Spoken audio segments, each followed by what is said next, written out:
Okay. Inom lang ako ha, kasi ikaw kasi, alam ko na eh. Binawa na kita. Oo nga, inom muna ako ha. Sige, kain ka muna. Gusto mo kain ka muna, hintay ka namin. No. Cannot be enough. Fast lang to.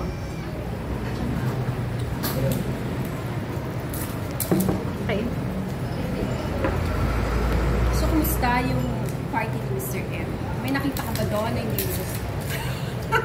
Walang ganun. Sobrang happy ako.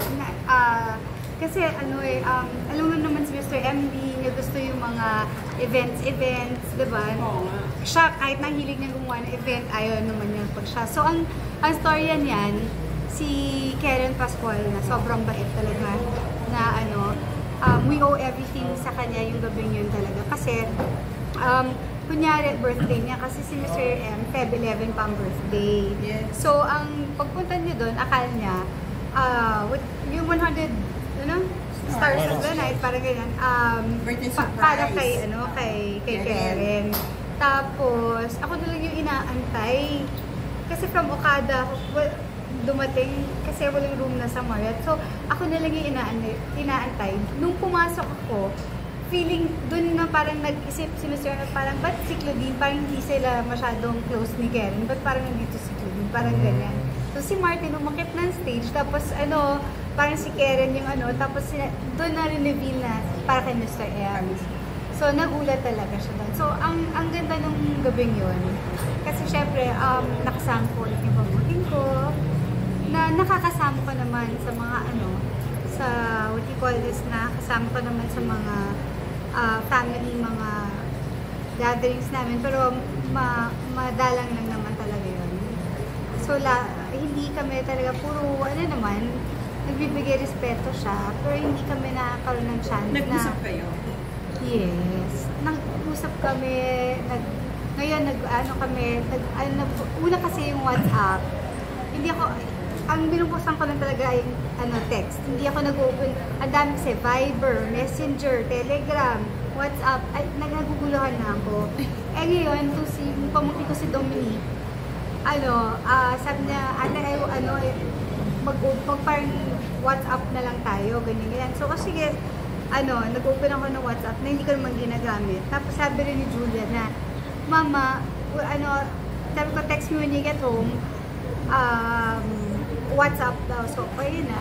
Nag-books na talaga ako ng WhatsApp. So, nagamit ko na. And that night, pagka-upo ko, tama-tama sinos lahat ng lights. Pero nakita ko na sa malayo si Julia. So, ito yung table niya, ito yung table ko. Tapos, yung hand niya,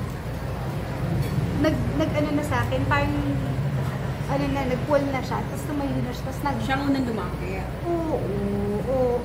Siya talaga unang hindi naman basta sa pamangkin ko. Siya talaga yung unang naman. At kahit naman hindi siya talaga, lalapitan ko talaga. Kasi yun na talaga yung chance na mayayakap ko siya talaga. Alam mo yun, na that night na yung, syempre na walang awkwardness or walang konting tension pag family gatherings kasi may ganun, diba? So, yun. Pero kaya totoo ba na hindi nag-back out si Jody Santa Maria because sa party? No, hindi ko, wala akong alam, hindi ko alam yan. Yun nga na ang daming naglalabasan na issues na ganyan. Gusto ko lang iklaro na wala ho akong alam dyan. Kasi what you call this, she has as much right to be there as I should be. There, kasi under Mr. M, it's not about just a friend's party or it's about our mentor's party. So the tribute for Mr. M. So she has as much right na nandun. So hindi totoo yun. Wala akong ganung power para gawin yun. At hindi talaga. So decision niya yun kung ayaw niya pumunta or kung hindi siya nagpunta? Alam mo, hindi rin natin alam kung nag-back out ba or baka naman may something siya nung araw na yon. Yung ganon, di ba? Baka naman meron siyang prior engagement or something. Pero kung let's say, hypothetically, nagkita kayo doon, anong gagawin mo? Aalas na. Ha? Pag nagkita Oo. sa birthday ni Miss, Oo. sa Philippines hindi, mag-iiwasan siguro. Iiwas siguro. Oo. Ako naman, diretso naman ako. Totoo naman ako na tao eh. Walang gulong mangyayari. Hindi naman gano'n yun. Never ka naman nagaganon. So, Ha? hindi ka naman nagaganon. Hindi, alam naman na lahat na tao na matapang ako. Oo, pero- Alam mo yun, pag ano talaga, wala talaga akong image na, alam mo na yun na, kung ano, kasi parang, alam mo yun, yung normal lang naman talaga akong tao na kapag ka nagalit, nagkataon lang na artista ako. So parang binibig deal yun kapag ka, war freak ka, ganyan. Alam mo yun, pero walang ganun. Hindi ko alam yun. Iiwas ka na lang para wala na lang issue, para hindi na lang wala Iiwas ka. something. Ganun. Hindi, I don't know. Siguro siya ang iiwas, hindi ako. Diba? I mean, diba? Pero handa ka naman if ever magkasalubong Oo, kayo. may encounter kayo. Or nagkita magkaroon ng kayo. event or what na magkasalo kayo. Hindi. Kasi mga anak ko na kasi yung dito, involved dito. Yun lang ang masasabi ko. So, hindi rin. Yung totoo lang. Yung totoo lang. Oo. So, kumusta na yung kaso? Siyempre, bawal. May gag order. May gag pwedeng magbigay ng in-active. Renovated. Not dun sa case na annulment. Pero, meron kaming case na vowsy. Yun lang ang masasabi.